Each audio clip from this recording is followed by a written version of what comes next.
Hello everybody, welcome to another video. Today it is the 15th of May. First of all, I apologize for not uploading recently.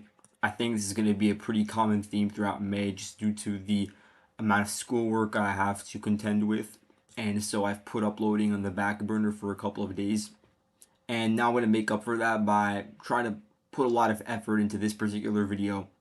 I've worked on trying to get the most accurate order of battle possible for the Russian operations going on across the border into Kharkiv Oblast. And then, of course, we'll get an analysis of the elevation around here because I haven't talked about that in detail. And the fortifications in yellow that you see over here are not updated, so we'll take a look at the updated Ukrainian strong points and defenses that they've built up, especially in 2024, so we get a holistic idea of what's unfolding in this region. And so, because I'm going to be putting so much of an emphasis on that, I won't have time to talk about Chasiv Yar or Avdiivka in this video, so I'll save that for the next video. But hopefully you guys understand. And let's begin by just getting an idea of the order of battle, including the Russian Army Group North, which has been in the process of forming and is still not complete because, in essence, within this Army Group North, which I have here, this rectangle, which has some units that are uncategorized and I don't know their location yet, but they likely are a part of this Russian grouping. And so it mainly consists of Russian forces from the 11th and 44th Army Corps, and then you have elements of the 6th Combined Arms Armies. And so 11th and 44th, they are also, both of them, a part of the Leningrad military district that was recently formed. And then 6th Combined Arms Army, it still is one of these larger formations that was operating around the Kharkiv front. And so out of those three units in, the 44th and 11th, I'm pretty sure they're rather new formations that were formed. Now they're being organized into a single body for the operations starting out in Belgorod, which is supposed to be the rear. And you actually had Ukrainian military sources that I was reading about 2 weeks ago before the Russian operations even started to unfold, reporting about the movement of the 11th and 44th Army Corps, with some of their forces and equipment being unloaded in various rail stations in Kursk or even further north in Bryansk Oblast. And this was visible to some Ukrainian military men on the line of contact over there for like around Sumy. And they noticed how they were being unloaded in Kursk and Bryansk and then moved not on rail but through some of the roads to groupings in Belgorod. And so that was likely a way to create a sort of deception and give the Ukrainians an idea that perhaps they would be putting more of a focus on other parts of the border with Ukraine and not necessarily just Belgorod, just as a way to create more confusion and split up their forces. But now we see that even based on Ukrainian reporting, they're saying that even before the Russians launched this operation, there were roughly 30,000 Russian forces operating in the Belgorod region, and then another 10,000 operating in Kursk, and then another perhaps 8 to 9,000 in Bryansk. And in other spaces, other Ukrainian sources mentioned a grouping of around 50,000 in Belgorod, and so there is this 20,000 discrepancy. At the moment, according to the latest information from the Ukrainian side, they're saying that there are 30,000 Russian soldiers participating in the current Russian offensive, and that does leave the door open for potentially there being another 20,000 forces in the Belgorod front specifically that are still uncommitted, still being organized, maybe in reserve. And that's really going to that's what I want to try to get into, just looking at the Russian order of battle. And so looking specifically at the two Russian vectors of attack, we have the Lyptsi axis, and then we have the fighting that's going on right now around Vovchansk, which I'll change to this black marker to show that there are battles going on within the city.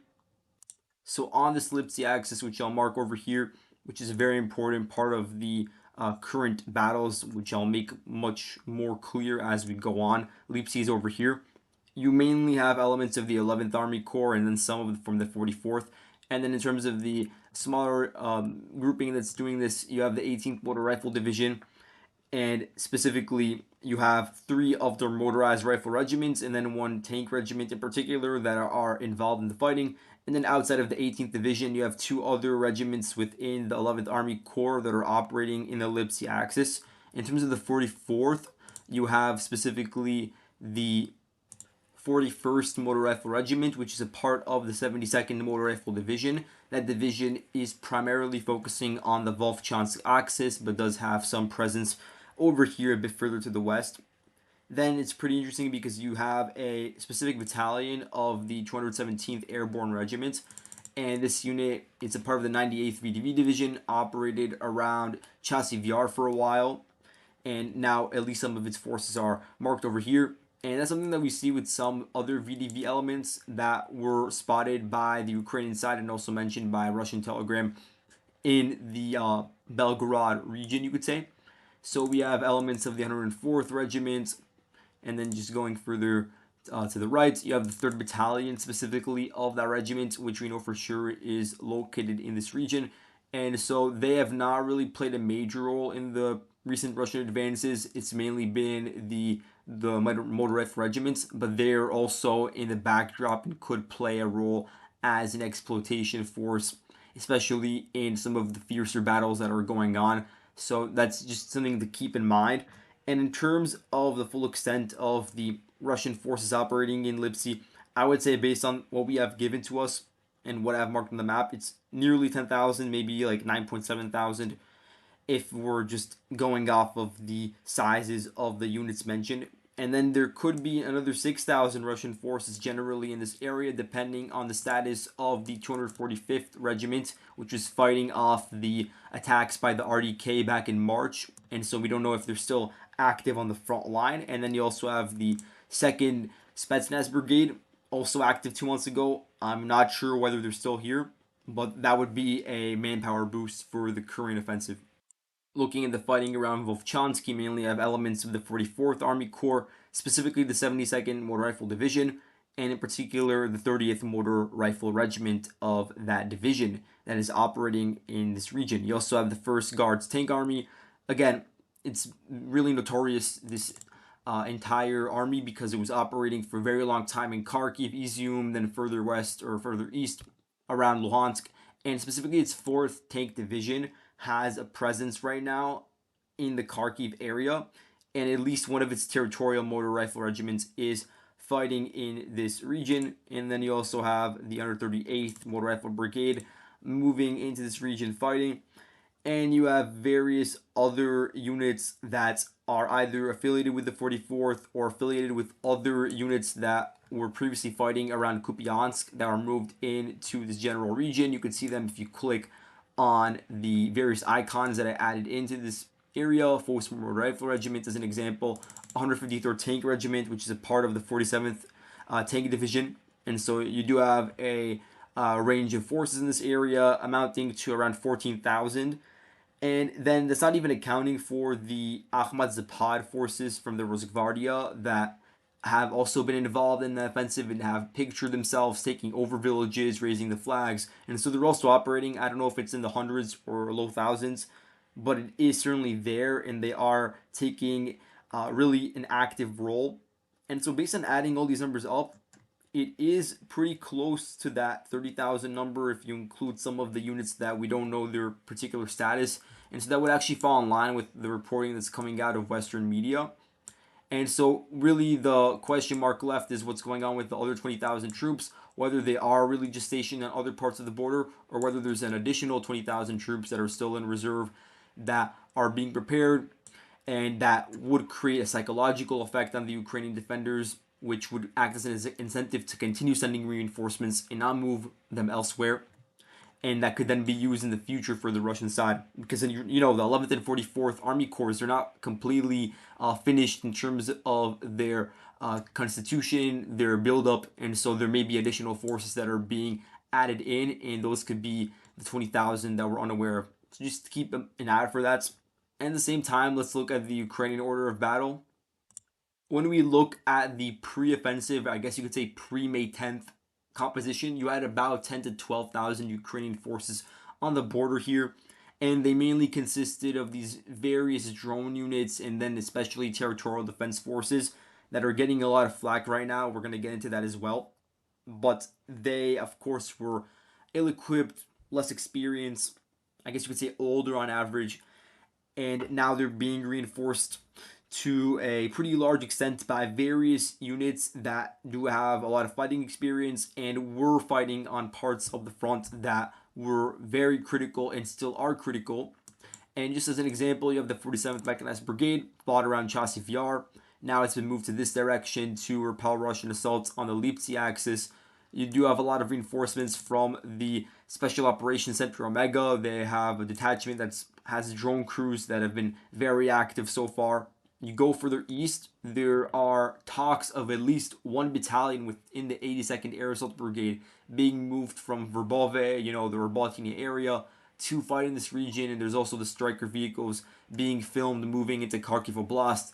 And, a lot of strikers belong to this brigade. And so that's certainly a possibility, but it's not 100% confirmed yet. Kraken Special Detachment. Again, a pretty well equipped, well experienced force for the Ukrainians over the course of these 2 years of war. And they were fighting around Kupiansk, defending following Russian exploitations in that region in recent weeks. And now they moved out because of the critical nature of the Kharkiv border. You go and look at some of the other units. You have the 1st Rifle Battalion of the 93rd Mechanized Brigade. Again, 93rd was around Bakhmut, Chasiv Yar region. And I believe that we know of this element's presence because of the CV-90s that have been moved towards this part of the front line to provide, again, more vehicles that could engage in frontline combat. Here we have 57th Motorized Brigade, another unit that was operating on the Kupiansk front. I think before it was operating around Bakhmut, but it was moved to Kupiansk recently. And now they've been moved away from that key sector as well. 92nd, it was fighting south of Chasiv Yar, around Klishivka, I believe. And they may have also had an element around Kupiansk, but nonetheless, they are now fighting around the northern border. And then you look at some of the units that are smaller in size and more ideologically motivated, like the RDK, the Russian volunteers, Belarusian volunteers, like the Terror Battalion, which is not a battalion size. It's, I think, several dozen men in that force. You have a few other specialized units, like the Hardia units. And just going even further down the list, you have some of those territorial defense units that were previously stationed and are still in the region and at least went back to the trenches that were constructed by the Ukrainians 10, 20, 30 kilometers away. You have the 125th Brigade. They've been getting a lot of the flack recently. What I've read from Ukrainian channels, at least, is to that extent. 113th Brigade. And then you just go down the list. There's a bunch of other territorial defense units. In total, as I said, it's like 21,000 Ukrainian defenders in this region in total when you add in the reinforcements. And then a lot of them may have not arrived yet if we're talking about entire battalions or brigades being moved in. But that should give an idea of the fact that Ukraine really did throw in whatever they could, taking away even from key parts of the front line, notably not Avdiivka, which shows you that it's at the top of their priority list not to withdraw manpower from that area. But areas like Chasiv Yar, Kupiansk, yeah, they did do that. And Kupiansk, I guess, makes sense because it is pretty close to Kharkiv. But again, it is a depletion in manpower. And it also means that if the situation deteriorates in an area like Avdiivka, there will be no there could be units, but none of this caliber, of this high quality, such as the ones that are moved to the Kharkiv border, that could be sent to deal with that situation. And so it's not just the current effects, it's the future potential impacts for the Ukrainian side. Now, when we talk of a force of 30,000 men on the Russian side, that's not to say that all 30,000 are actively engaged at the front line right now, but what is very interesting to see in the videos coming out from the Ukrainian drones is the size of the Russian groupings that are attacking, that are crossing through the gray zone. We're seeing dozens, if not more, crossing in certain instances through forests and open fields in broad daylight and not being targeted in time as they continue advancing. And that is a major issue that we've seen. And we're seeing that the current Russian attacks are coordinated at the regimental level by these forces, and then they're getting support from the division's artillery or aviation side.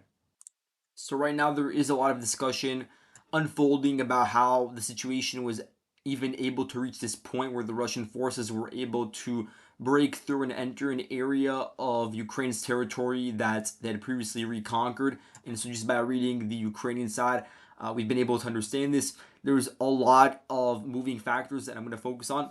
One such is related to the building of fortifications in Kharkiv Oblast, which is something that The Ukrainians actually allocated to the Oblast Military Administration in Kharkiv. They received 7 billion hryvnias for that, and I think that's like 200 million USD. And so they were given that portion of money to construct trenches, dugouts, ditches, whatever it may be, in a cohesive way in various layers around here. And there were complaints from Ukrainian sources on the ground that some of the brigade's territorial defense units overseeing that did not even complete 30% of such trenches. And that's not, of course, the full story across the entire line, but in certain areas it definitely was. And that is, of course, to blame to a certain extent on the local command, on the brigade in the region, but also, of course, on the higher ups that are supposed to be overseeing what's going on in a tactical operational grouping of Kharkiv, trying to see whether they actually are fulfilling the tasks that were designated to them with the money that was given to them.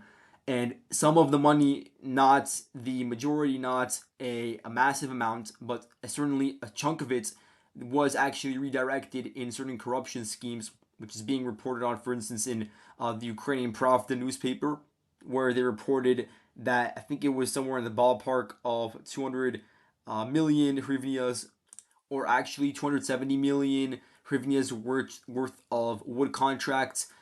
They were given to these various companies that are relatively obscure and have owners that do not appear to have any sort of large history in business in the same industries and are working in low wage jobs.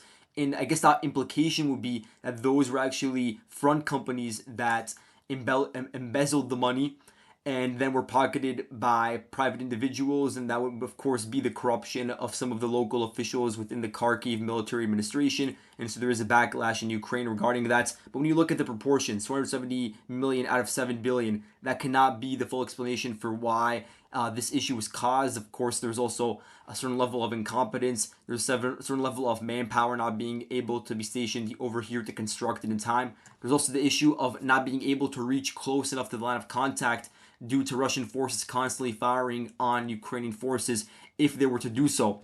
Really, for months now, the Russian forces have had free reign on the border between Belgorod and Kharkiv, launching dozens of fab bombs in a week, you could say, targeting various Ukrainian observation posts, and then more recently targeting trenches.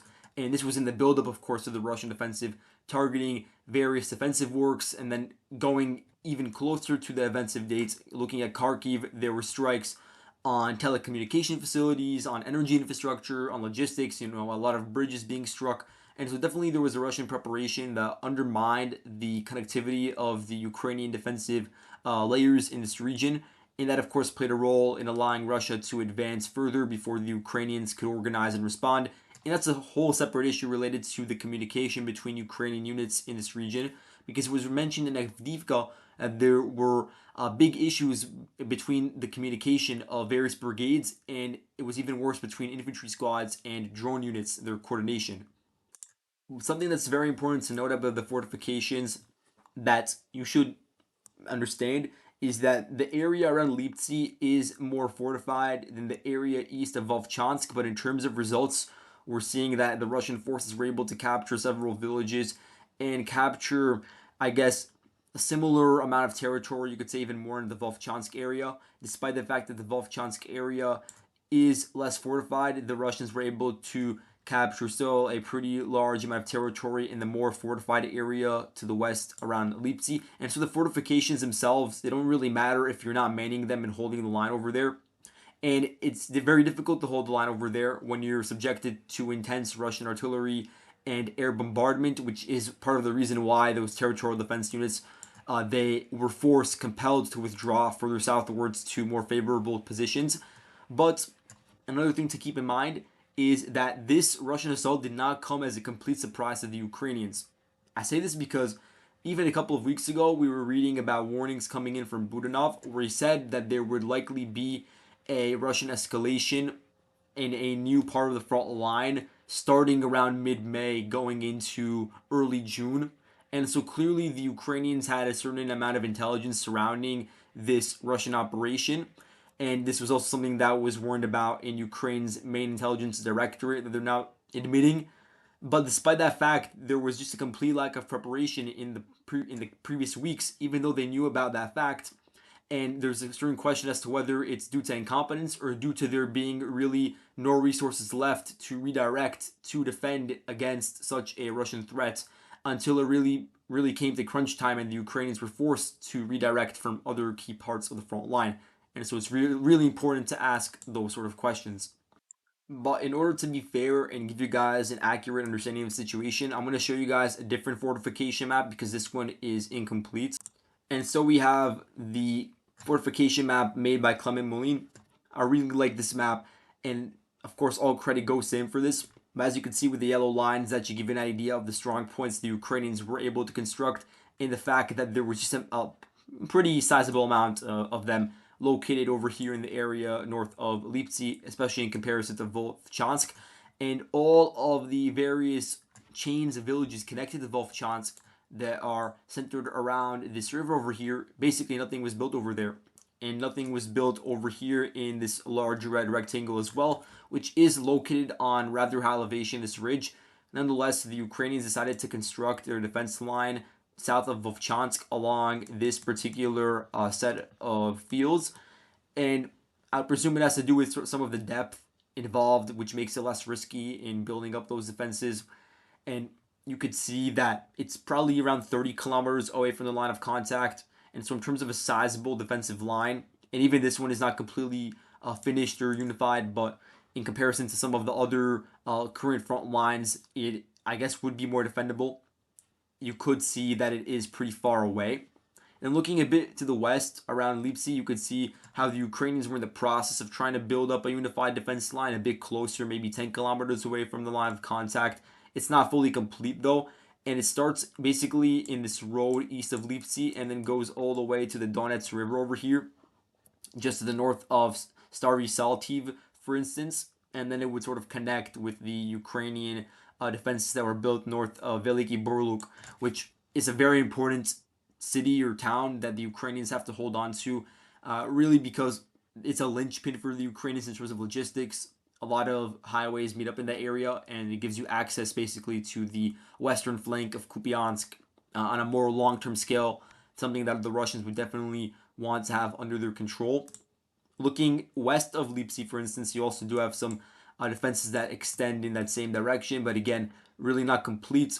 Same thing around Kharkiv. You don't have on the perimeter that large of a defensive base, but you do have more defenses in this area east of Lyptsi than is shown on my map with the the not updated version of these fortifications. So hopefully that was useful.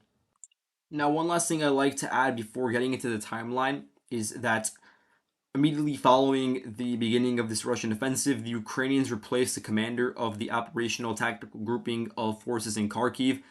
He was called Yuri Galushkin. He was replaced with Mikhail Draputi. And so there was clearly this backlash following the actual Russian advances in this region, which would be reflective of the higher ups in the Ukrainian military understanding that this did not go according to plan. But also, in a way, it's sort of pinning down all the issues on one particular man when the issues surrounding the Russian advance over here are much more systematic of the entire Ukrainian military, but also especially the local forces. And so it's not just blame that you could shift onto one particular person.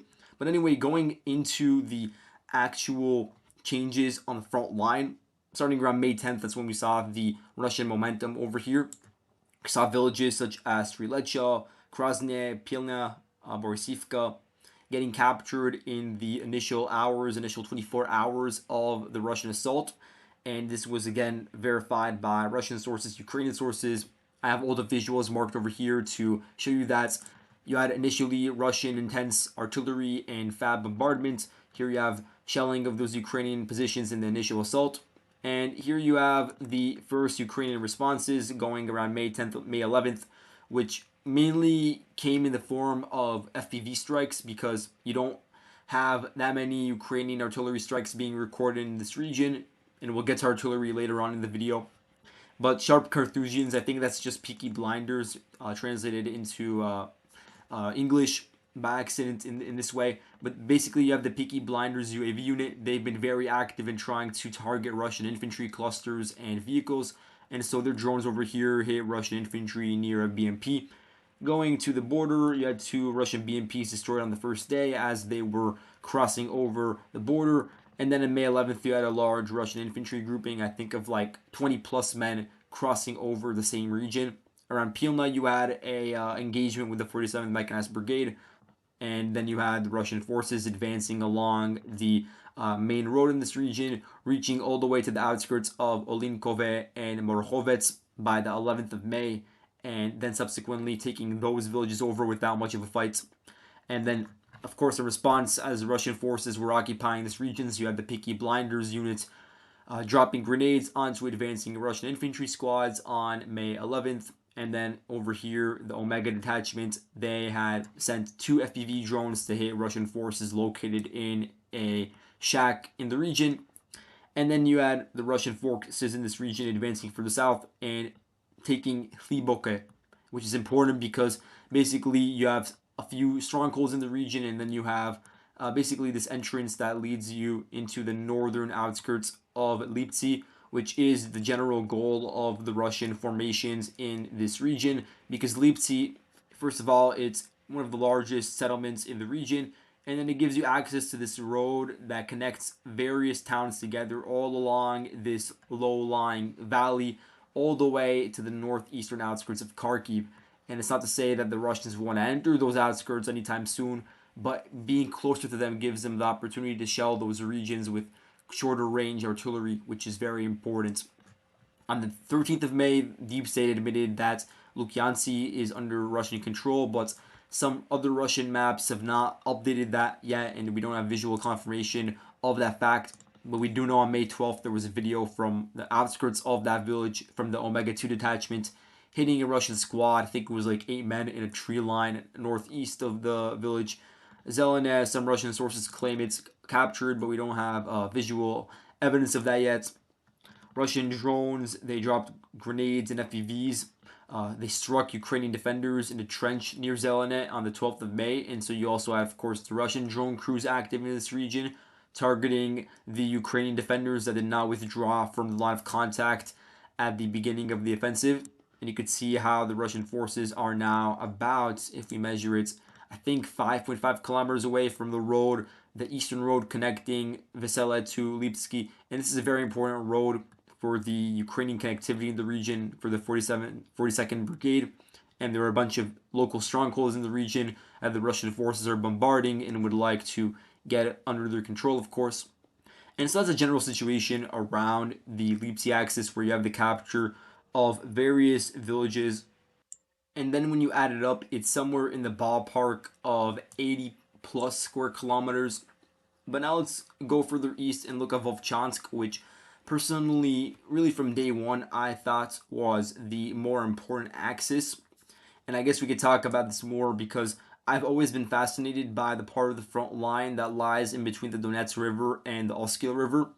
I've been really thinking about it for a year and a half now, looking at the possibilities for Russian attack over here, especially around Vovchansk due to its particular importance in relation to logistics, looking at the roads that branch out of it. And so now we're seeing that same scenario unfolding. So the Russian forces crossed over here near the Pledenivka crossing and around the highway that starts in Chebukino and then goes further south into Vovchansk. And so that's where you had some of the Russian armored assets crossing through. Here we have a video from May 10th, I think it is, of a Russian turtle tank that hit a mine and got abandoned. And so a Ukrainian FPV hit that tank following its abandonment. And then just looking at some of the events that unfolded on May 11th, you had the Russians occupying the western flank of Vovchansk, taking Ohirtseve. This is actually filmed by the Ahmed forces.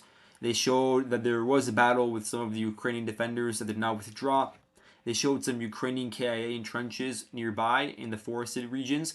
And they showed two captured Ukrainian POWs. This is from May 13th.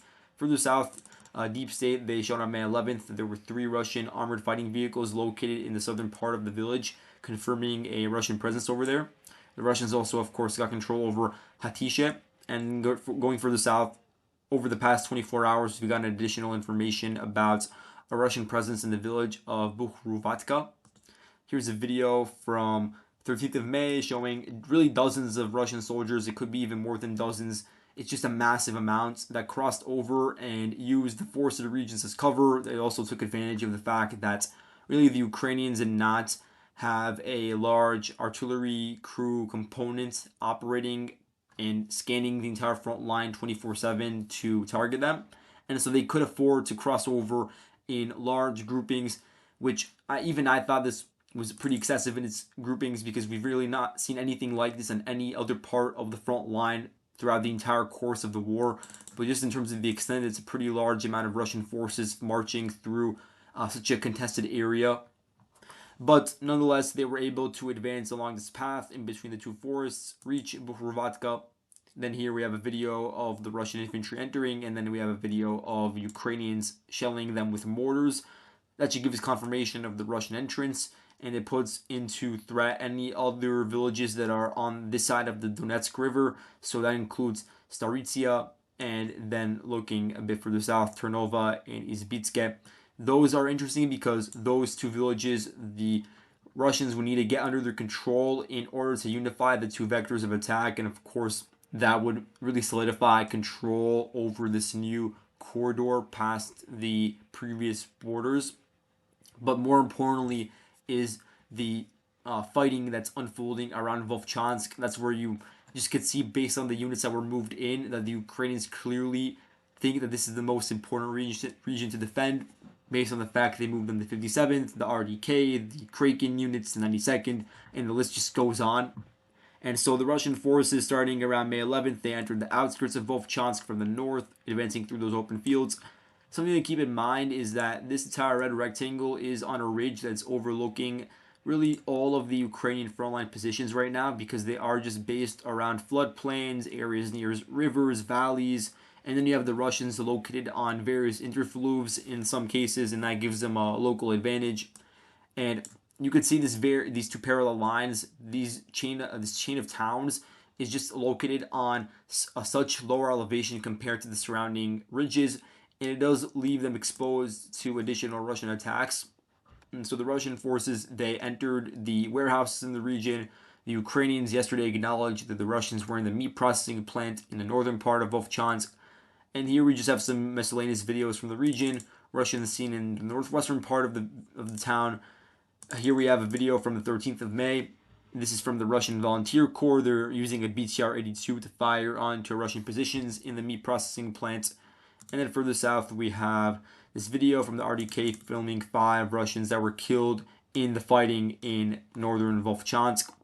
And then going west, we have confirmation of the Russians also infiltrating into the eastern section of the town, with Ukrainians dropping grenades onto those newly taken Russian positions. And this is a pretty interesting area to keep an eye out for, because there is this pretty important road that goes through the center of Vovchansk, and it's a horizontal road. And now the Russian forces are only about 1.5 kilometers away, and the thing separating them is primarily the Vovchansk River.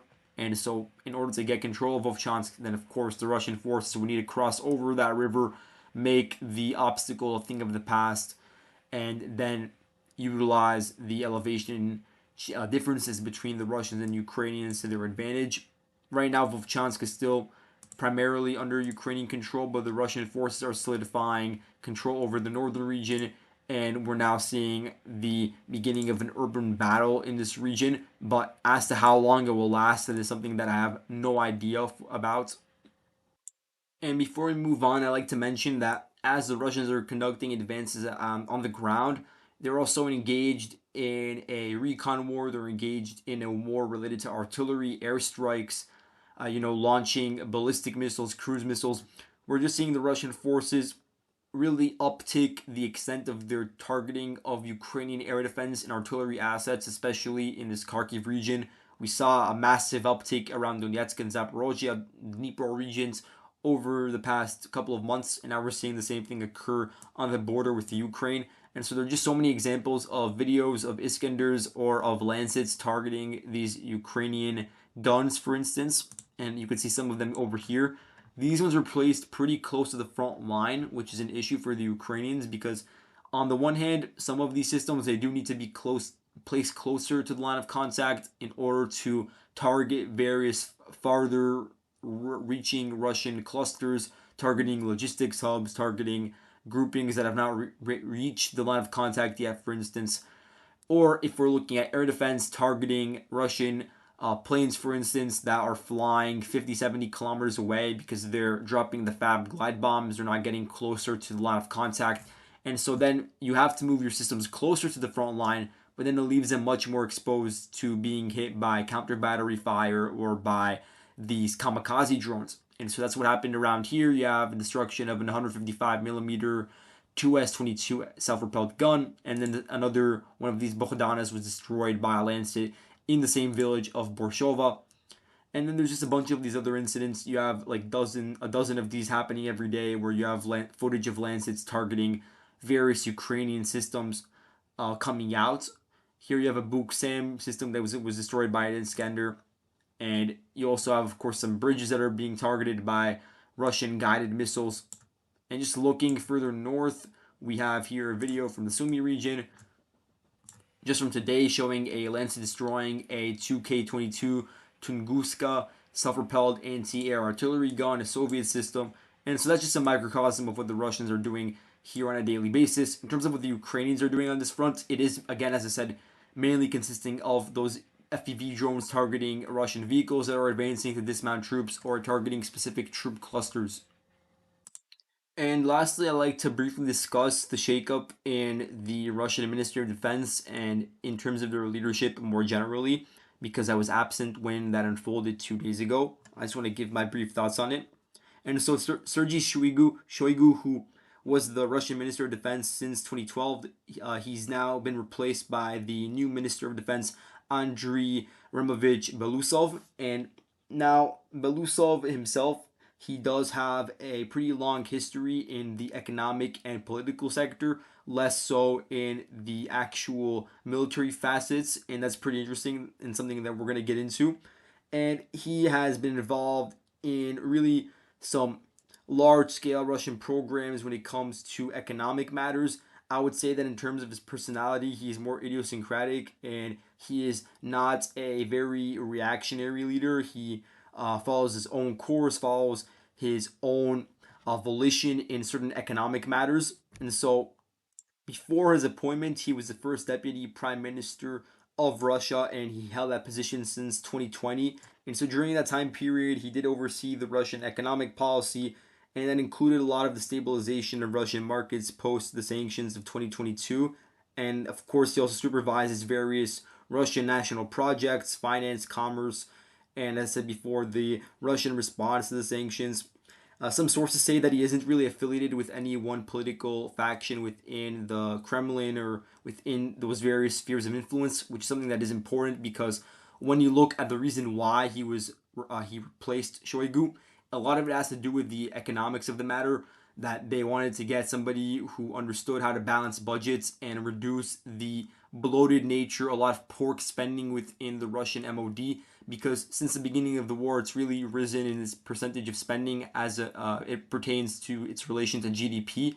And so right now, defense spending is 6.6% of Russia's total GDP, which is a pretty high amount. I think that Russian leadership would want to reduce it to around 4% based on public statements. And so they want to get somebody in who understands how to make necessary cuts, somebody who will not be swayed due to any sort of corruption on what not to cut and what to keep due to, of course, various outside interests.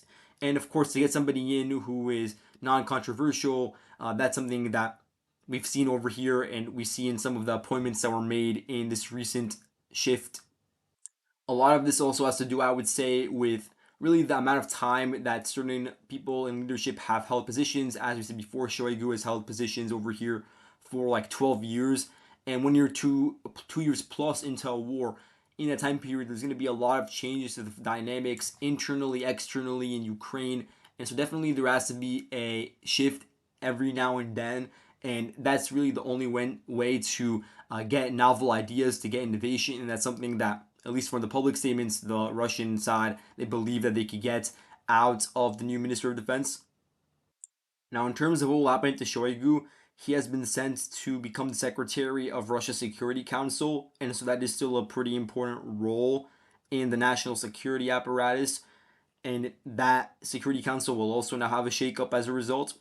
So Shoigu, he replaced Nikolai Patrushev, and he was a big part, Patrushev, in the planning of the Russian invasion of Ukraine 2 years ago. Patrushev and this individual who's called Alexei Dumin, they have been appointed now as aides to Putin.